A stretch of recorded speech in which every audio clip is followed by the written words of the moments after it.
մեր ղեկավարը երկրի դրսում խելոք է, ինչ ասում են իր հիմնական կրեդոն, ասեք անենքն է դրսից, ով դրսից ինչ ասում է, ասեք անենք, անում է գալիս, ու մի քիչ պարզեցնում եմ, բայց մեծ առումով դա է, իսկ ներսում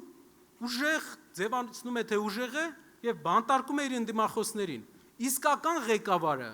դա նա է, ով դրսում ուժեղ է, դրսում քեզ պաշտպանում է, ինչ ասում են, հակառակն է ասում և բերում է դրան, որ համաձայնվեն իրար հետ առանց կոնֆլիկտի, իսկ ներսում մեծահոգի է իր ընդդիմության հետ,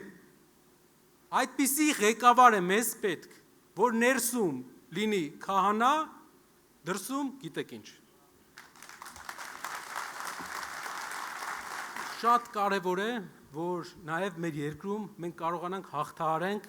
մի խնդիր, որը բոլորս տեսնում ենք ամենօրյա մեր կյանքի շփումների մեջ, դա մասնատումն է, հայացքների մասնատումը, մենք բոլոր գյուղերը, որ գնացել ենք, բոլոր քաղաքները, մարդիկ մասնատված են, ասում են, սա իշխանական է, այս մարդը ընդդիմադիր է, այս մարդը ոչ մեկ չի ուզում շփվի ընդհանրապես, սա մասնատում է, ինչպես կարող է 3 միլիոն ազգը մասնատվի այսքան մասերի, ու կարողանա հաղթանակ ունենա, ամենափոքր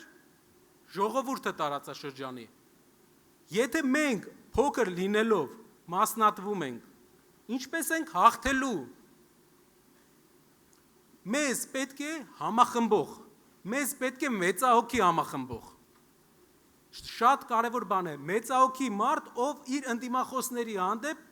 կլինի ներողամիտ,